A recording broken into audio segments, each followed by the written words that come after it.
Good morning everyone. मैं ज्योति पारिक और आपका हमारे महाविद्यालय के इस यूट्यूब चैनल में एक बार फिर से स्वागत है। हमने पिछली वीडियो में आपकी बीए फाइनल का जो भारत का भूगोल है उसमें आपका एक टॉपिक है भारत की जलवायु, उसके बारे में देखा था। और हमने भारत की जो जलवायु कौन सी है, किस प्रकार की है, जलवायु को प्रभावित करने वाले कारक और इसकी जो दो शाखाएं हैं, मतलब मानसून के जो दो प्रकार के हमने मानसून बताए थे, उत्तर पूर्वी मानसून और दक्षिणी पश्चिमी मानसून। एक तो हमने बताया था उत्तर पूर्वी मानसून और एक दक्षिणी पश्चिमी मानसून। ये दो हमने इसके दो भाग किए थे। और हमने आपका जो पहला है उत्तर पूर्वी मानसून, इसके बारे में हमने डिटेल से पढ़ लिया था। अब आज हम आपका ये दक्षिणी पश्चिमी मानसून है, इसके बारे में पढ़ने जा रहे हैं। तो देखिए, ये जो दक्षिणी पश्चिमी मानसून है, इस मानसून को हम दो भागों में बांटते हैं।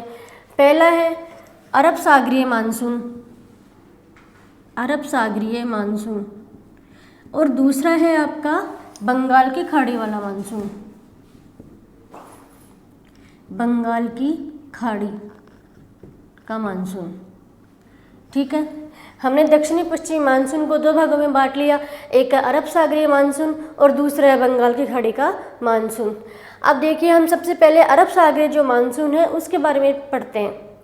तो चलिए हम शुरू करते हैं अरब सागरीय मानसून। तो देखिए, जो अरब सागरीय मानसून की जो शाखाएँ हैं, मानसूनी जो हवाएँ हैं, वो कहाँ से उठती है? अरब सागर से।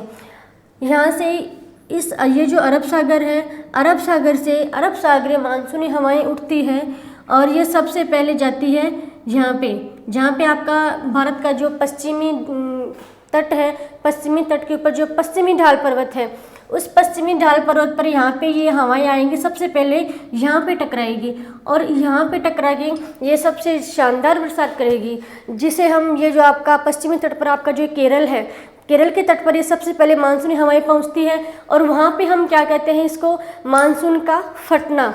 मतलब ये अरब सागरीय मानसून की जो हवाएं हैं, इसकी पहली शाखा ये आपकी कौन सी है? पहली शाखा। अरब सागरीय मानसून की पहली शाखा अरब सागर से उठेगी और यहाँ से चलती हुई पश्चिमी घाट के पश्चिमी तट पर जाके टकराएगी और यहाँ पे शानदार बरसात करेगी, जिसे हम यहाँ पे केरल का मानसून का फटना हम इसे कहते हैं। अब देखिए, यहाँ पे आपके जो पश्चिमी पर्वत है, पश्चिमी घाट पर्वत है, इसके पश्चिमी जो ढाल है वहाँ पे तो ये टकराएगी, यहाँ पे जाके ये टकराएगी और सारी बरसात ये अपनी यहीं पे कर देगी। ठीक है, और जब जैसे जैसे ये ऊपर चढ़ेगी वैसे वैसे इनकी आर्द्रता खत्म हो जाएगी और यहाँ जैसे ही ये नीचे उतरेगी तब भी इनकी शुष्क, ये पूरी शुष्क हो जाएगी और इनकी आर्द्रता भी खत्म हो जाएगी। इस वजह से यहाँ पे ये बहुत कम बरसात कर पाएगी। इसकी बजाय यहाँ इसके पश्चिमी घाट पर्वत के पश्चिमी ढाल की अपेक्षा ये अपने पूर्वी ढाल पर बहुत कम मात्रा में बरसात कर पाती है। इसी वजह से इन पर्वतों का जो पश्चिमी ढाल है उसे तो हम बोलते हैं पवनोन्मुखी ढाल, पवनोन्मुखी ढाल, और इनका जो पूर्वी ढाल है उसे हम बोलते हैं पवन विमुखी। क्यों? क्योंकि इनका जो ये पश्चिमी ढाल है वो तो पवनों की दिशा की ओर रहता है, जिससे ये पवनें टकराती हैं इन पर्वतों से और बरसात करती है। और इनका जो पूर्वी ढाल है, इनका ये पूर्वी ढाल है वो पवनों की दिशा के बिल्कुल विपरीत होता है, जहाँ तक ये अपनी पवनें जो अपनी आर्द्रता नहीं ले जा पाती है और यहाँ पे बरसात नहीं कर पाती है। इसलिए इन पर्वतों का जो पूर्वी ढाल है वो पवन विमुखी ढाल में आ जाता है और इनका जो पश्चिमी ढाल है उसे हम कहते हैं पवनोन्मुखी ढाल। ठीक है, अब यहाँ तक ये इस अरब सागरीय मानसून की एक शाखा समाप्त हो रही है। अब देखिए, इसकी जो अगली शाखा है वो यहाँ से उठती है और इस प्रकार से ये आपके जो भारत के मध्य में छोटा नागपुर का पठार है, सतपुड़ा और विंध्याचल की जो पहाड़ियाँ हैं, सतपुड़ा और विंध्याचल की जो यहाँ पे पहाड़ियाँ हैं, यहाँ पे इन पहाड़ियों से टकरा के ये हवाएं बरसात करती है और यहाँ पे ये जो बरसात होती है उसकी मात्रा है 150 सेंटीमीटर तक ये हवाएं इस क्षेत्र में बरसात कर देती है। यहाँ पे ये आपकी दूसरी शाखा है अरब सागरीय मानसून से मानसूनी हवाएं उठेगी और सीधे मध्य भारत में आपका उत्तर प्रदेश, मध्य प्रदेश, उत्तर झारखंड, छोटा नागपुर का पठार है, वहाँ पे ये हवाएं इन सतपुड़ा और विंध्याचल की पहाड़ियों से टकराएगी और यहाँ पे ये अपनी कुछ मात्रा में बरसात करती है, मतलब 150 से लेके 200 सेंटीमीटर तक बरसात कर पाती है। यहाँ पे ये आपकी दूसरी शाखा समाप्त हो जाती है। फिर इसकी तीसरी शाखा चलती है, यहाँ से ये मानसूनी हवाएं उठेगी और सीधी कच्छ का रण को पार करते हुए गुजरात, राजस्थान और पंजाब, हरियाणा तक ये हवाएं सीधी चली जाएगी। और इन हवाओं से सबसे ज़्यादा नुकसान होता है वो राजस्थान को होता है। वो किस लिए? देखिए, राजस्थान में इस प्रकार से एक अरावली पर्वतमाला है, अरावली पर्वतमाला है जो राजस्थान की उत्तर पूर्व से लेकर दक्षिण पश्चिम की ओर फैली हुई है। और इन पवनों की दिशा भी कैसे है? बिल्कुल इनके समानांतर, इस पर्वतमाला के बिल्कुल समानांतर इन पवनों की दिशा है। इसी वजह से ये हवाएं राजस्थान में बरसात नहीं कर पाती है।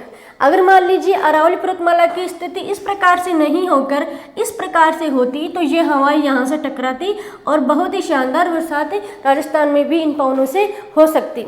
लेकिन इन राजस्थान में अरावली पर्वतमाला की जो स्थिति है वो दक्षिणी पश्चिम अरब सागरीय मानसूनी हवाओं के बिल्कुल समानांतर होने के कारण राजस्थान में इन हवाओं से बिल्कुल भी वर्षा नहीं हो पाती है और ये हवाएं अरावली पर्वतमाला के सहारे दिल्ली तक चली जाती हैं। ठीक है, तो ये आपकी हो गई तीसरी शाखा। इस शाखा से सबसे अधिक नुकसान हुआ है जो राजस्थान को हुआ है, क्योंकि किस कारण से? अरावली पर्वतमाला के कारण से। ठीक है, यह आपका अरब सागरीय मानसून समाप्त हो रहा है। फिर आपका है ये बंगाल की खाड़ी का मानसून। अब देखिए, बंगाल की खाड़ी के मानसून के भी तीन जो शाखाएं हैं उनको हम देखते हैं। एक शाखा तो यहाँ से अरब बंगाल की खाड़ी से उठती है और पूर्वोत्तर राज्यों में बरसात करती है, जैसे आपका जो असम है, मेघालय है, इस क्षेत्र में। और मेघालय में सब यहाँ पे जो गोरा, खासी, जैंतिया की पहाड़ियाँ हैं, गोरा, खासी और जैंतिया की जो पहाड़ियाँ हैं, बंगाल की खाड़ी मानसून की पहली शाखा बंगाल की खाड़ी से उठेगी और पूर्वोत्तर भारत में गोरा, खासी और जैंतियों की पहाड़ियों से टकराएगी और यहाँ पे अच्छी बरसात कर सकेगी। यहाँ पे कौन सा है? जो आपका मेघालय में जो मासिनराम स्थान है, वहाँ पे इन हवाओं के माध्यम से सर्वाधिक वर्षा होती है और वो कितनी होती है? 1300 सेंटीमीटर तक वर्षा, जो विश्व में सर्वाधिक है। विश्व में सर्वाधिक वर्षा भारत में मासिनराम में ही होती है, 1300 सेंटीमीटर वर्षा। और वो भी किन पवनों से? बंगाल की खाड़ी की मानसून की जो पवनें उठती है उन पवनों से। तो इसकी एक शाखा इसी क्षेत्र में समाप्त हो जाती है। इसकी फिर दूसरी शाखा उठती है, वो बंगाल की खाड़ी से चलेगी और यहाँ पे असम और नागालैंड तक इस पूरे क्षेत्र में ये बरसात कर देगी। ठीक है, अब इसकी जो तीसरी शाखा है वो यहाँ से बंगाल की खाड़ी से उठेगी और इस क्षेत्र में ऐसे होती हुई पश्चिमी बंगाल, असम और इस क्षेत्र में होती हुई ये इधर चलेगी, उत्तराखंड, उत्तर प्रदेश और मध्य प्रदेश और राजस्थान तक ये पहुँच जाएगी। और जैसे जैसे ये हवाएं पूर्व से लेकर पश्चिम की ओर जाएगी वैसे वैसे इनकी शुष्कता बढ़ती जाएगी और इनमें जो आर्द्रता है उसकी कमी होती जाएगी। इस प्रकार से इसकी ये तीसरी शाखा है यहाँ पे समाप्त हो रही है। लेकिन देखिए, आपने पहले देखा है कि इसकी जो दूसरी शाखा है वो बंगाल की खाड़ी से उठ रही है और असम और नागालैंड तक जा रही है। फिर यहाँ पे ये बरसात करके इनकी आर्द्रता खत्म हो रही है, लेकिन फिर ये वापस लौट रही है। ये तो आपकी जो सेकंड शाखा है वो यहाँ से बरसात करके फिर वापस ऐसे लौट रही है और ऐसे लौटते समय इसके रास्ते में कौन आ रहा है? बंगाल की खाड़ी। इसके रास्ते में ये बंगाल की खाड़ी आ रही है। इस बंगाल की खाड़ी से ये अपनी आर्द्रता वापस ग्रहण कर लेती है। बंगाल की खाड़ी की मानसून की जो दूसरी शाखा है वो बंगाल की खाड़ी से उठकर पूर्वोत्तर भारत में जा रही है, असम, नागालैंड में बरसात कर रही है और फिर लौटते हुए बंगाल की खाड़ी से अपनी आर्द्रता वापस ग्रहण कर रही है। और यहाँ पे आपका जो तमिलनाडु है, इस तमिलनाडु में लौटते हुए मानसून से वापस बरसात कर रही है। तो देखिए, ये जो बरसात हो रही है वो सर्दियों में हो रही है और सर्वाधिक वर्षा तमिलनाडु में सर्वाधिक वर्षा किन पवनों से होती है? बंगाल की खाड़ी मानसून की तीसरी शाखा से। और इसे हम क्या कहते हैं? लौटता हुआ मानसून। ये तो आपका जा रहा है मानसून और फिर यहाँ से वापस लौट रहा है। वापस लौटते हुए ये जब ये बंगाल की खाड़ी से वापस अपनी आर्द्रता ग्रहण कर रहा है और तमिलनाडु में बरसात कर रहा है, अच्छी बरसात कर रहा है तमिलनाडु में, इसे हम मानसून का लौटना कहते हैं। मतलब लौटते हुए मानसून से जहाँ भी वर्षा होती है तो किस क्षेत्र में होती है? तमिलनाडु में। इसके अलावा और कहीं नहीं होती है। सर्दियों में सर्वाधिक वर्षा होती है तमिलनाडु में लौटते हुए मानसून से। ठीक है, ये हो गई आपकी बंगाल की खाड़ी मानसून की तीनों शाखाएं, और ये हमने पहले पढ़ी थी अरब सागरीय मानसून की तीनों शाखाएं। ठीक है, अब हमने जो भारत का जो मानसून है उस मानसून की दोनों जो हमने भाग किए थे, उत्तर पूर्वी मानसून जो हमने कल देख लिया था और दक्षिणी पश्चिमी मानसून, इसको हमने दो भागों में बांटा, अरब सागरीय मानसून और बंगाल की खाड़ी वाला मानसून, और वो हमने पढ़ लिया है। अब हम आगे चलते हैं और इस जो हमारा जो जलवायु है, वर्षा है, उसके वर्षा का जो हम वितरण है उसको हम देखते हैं।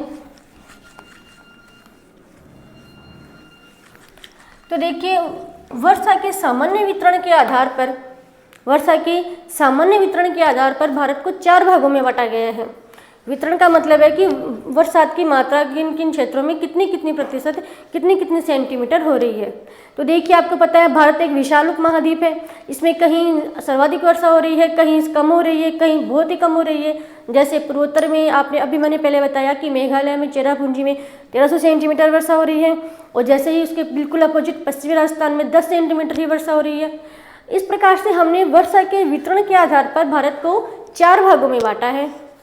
तो देखिए, पहला है अधिक वर्षा वाले क्षेत्र। अधिक वर्षा वाले क्षेत्र, अब इसमें ऐसे क्षेत्रों को शामिल किया गया है जहां पे वर्षा सर्वाधिक हो रही है, और कितनी हम एक मात्रा माने तो 500 सेंटीमीटर तक। जिन क्षेत्रों में 500 सेंटीमीटर तक वर्षा हो रही है उस क्षेत्रों को अधिक वर्षा वाले क्षेत्रों में शामिल किया गया है। तो हम इनमें देखते हैं कौन कौन से क्षेत्र आते हैं।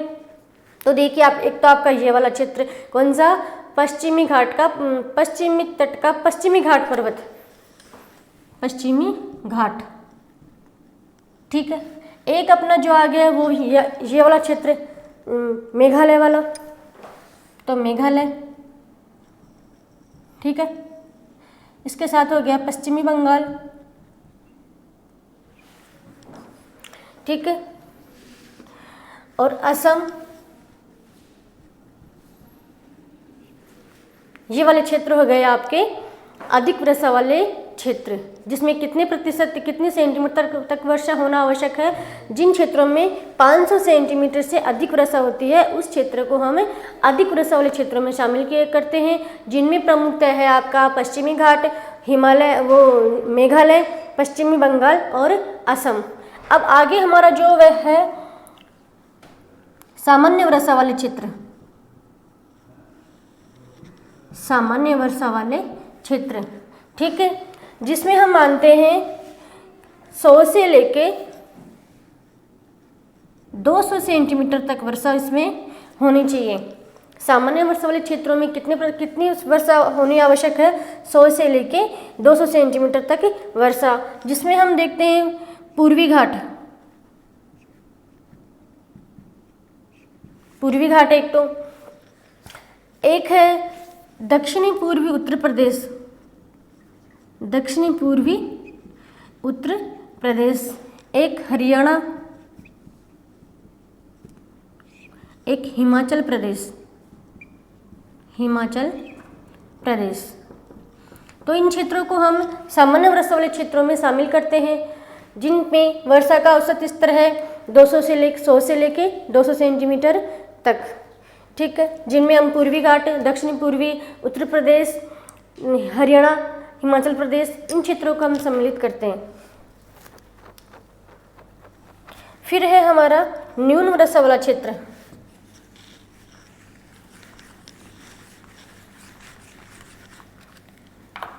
न्यून वर्षा वाला क्षेत्र,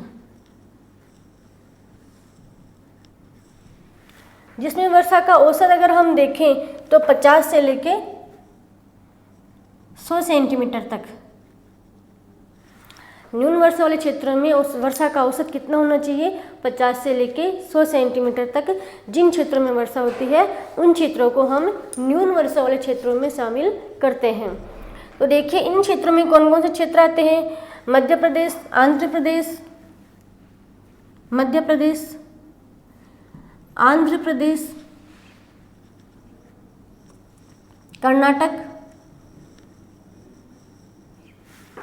कर्नाटक, पूर्वी राजस्थान,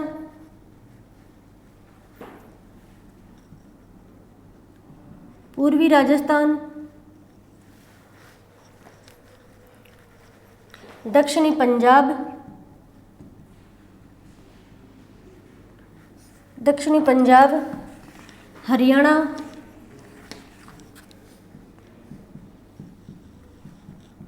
हरियाणा, दक्षिणी पश्चिमी उत्तर प्रदेश, दक्षिणी पश्चिमी उत्तर प्रदेश।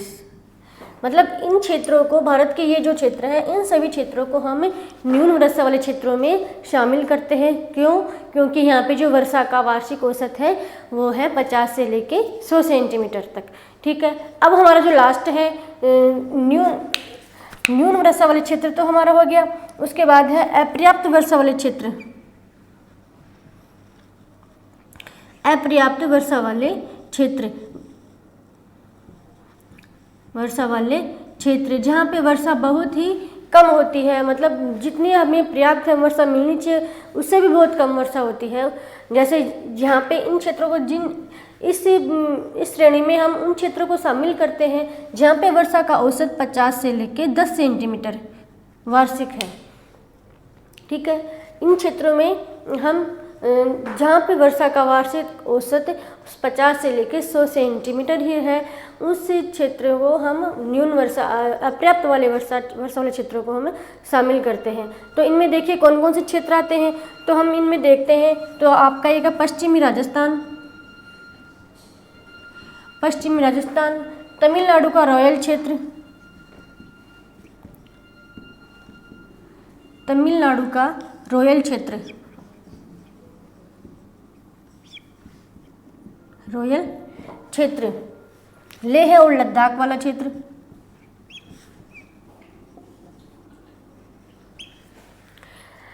इस प्रकार से ये जो क्षेत्र हैं वो अपर्याप्त वर्षा वाले क्षेत्रों में शामिल हैं। ठीक है, हमने वर्षा के जो वितरण के आधार पर जो 4 प्रकार देखे थे उनको हमने अभी देख लिया है। पहला हमारा जो प्रकार था वो अधिक वर्षा वाला क्षेत्र, दूसरा सामान्य वर्षा वाला क्षेत्र, तीसरा था न्यून वर्षा वाला क्षेत्र और चौथा था हमारा अपर्याप्त वर्षा वाला क्षेत्र। ठीक है, अब हम आगे बढ़ते हैं।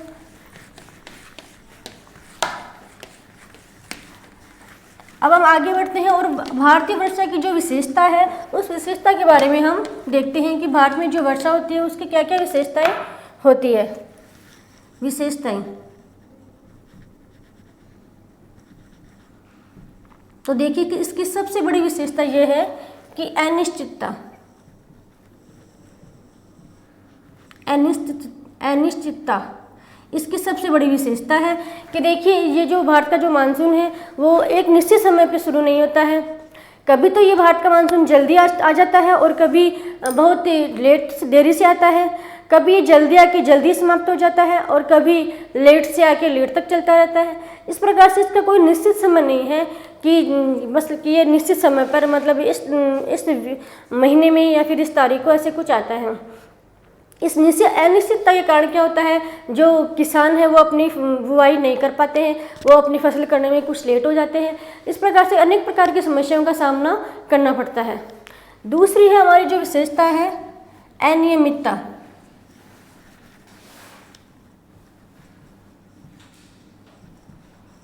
अनियमितता इसमें हम देखते हैं तो वर्षा की ये जो मानसून है उस मानसून का कोई नियमित नहीं है। ये वर्षा है भारत में तो नियमित रूप से नहीं होती है, ये बीच बीच में रुक रुक के होती है। जैसे मान लो एक दिन बरसात हो गई, फिर इसमें 10 दिन का गैप लग गया, फिर कभी 15 दिन का गैप लग गया, तो इससे क्या होती है, जो फसलें होती है वो फसलें सूख जाती है। एक बार वर्षा हो जाती है, लेकिन जब कई दिनों तक वर्षा नहीं होती है तो ये उनमें फिर वापस पानी की कमी आ जाती है और ये फसलें सूख जाती है। तो ये एक बड़ी समस्या है कि भारत में जो वर्षा होती है उसकी कोई नियमित रूप से वर्षा नहीं होती है। अनियमितता के कारण भी किसानों को बहुत ही कठिनाइयों का सामना करना पड़ता है। तीसरी इसकी जो विशेषता है कि गर्मियों में, ग्रीष्म ऋतु में दक्षिणी पश्चिमी मानसून से बरसात, दक्षिणी पश्चिमी मानसून से 90% बरसात। देखिए हमने दो भागों में बांटा था मानसून को, उत्तर पूर्वी मानसून और दक्षिणी पश्चिमी मानसून, लेकिन उत्तर पूर्वी मानसून से तो केवल 10% ही बरसात हो पाती है और सारी वर्षा जो होती है लगभग 90% वर्षा वो किससे होती है, दक्षिणी पश्चिमी मानसून से। तो इसकी एक विशेषता है। अब हम आगे देखते हैं तो देखिए अगली इसकी जो विशेषता है वो है शीत ऋतु शुष्क, शीत ऋतु शुष्क, क्योंकि सारी जो 90% वर्षा है वो दक्षिणी पश्चिमी मानसून से गर्मियों में हो रही है और बाकी जो 10% वर्षा है वो उत्तर पूर्वी मानसून से सर्दियों में हो रही है। तो लगभग जो सर्दियों का जो मौसम है वो लगभग पूरा शुष्क ही जाता है और अधिकतर वर्षा होती है केवल गर्मियों में ही। और कौन से मानसून से, दक्षिणी पश्चिमी मानसून से। इस तरीके से जो सर्दियों में जो बुवाई की जाती है उसके लिए सिंचाई की अधिक मात्रा में आवश्यकता होती है। ठीक है, अब आगे हम देखते हैं कि इसमें जो दिनों की संख्या है वो बहुत ही कम होती है, दिनों की संख्या कम। अब हम देखते हैं तो मानसून है जो नॉर्मल जुलाई में स्टार्ट होता है, जुलाई और अगस्त, बस केवल 2 ही महीने बरसात होती है। पूरे 12 महीनों में केवल 2 ही महीने बरसात होती है। तो ये मानसून का जो दिनों की जो संख्या है वो बहुत ही कम है और इसी कारण से हम किसानों को जो सिंचाई की आवश्यकता पड़ती है, क्योंकि यहाँ पे साल भर वर्षा नहीं होती है और जो बरसात होती है वो भी 2 महीने में जो बरसात होती है वो भी रुक रुक की होती है, कोई नियमित रूप से नहीं होती है, अनिश्चित रूप से होती है। इस प्रकार से किसानों को कई प्रकार की समस्याओं का सामना करना पड़ता है और इस प्रकार से हमने जो आपकी जो भारत का जो मानसून था और जो जलवायु थी उसके जो वर्षा का वितरण था, उसके जो मानसून की जो हमने 2 भागों में बांटा था और इस प्रकार से हमने ये सारा मानसून आज पढ़ लिया है। ठीक है, अगले वीडियो में हम एक नए टॉपिक के साथ आते हैं। तब तक के लिए धन्यवाद।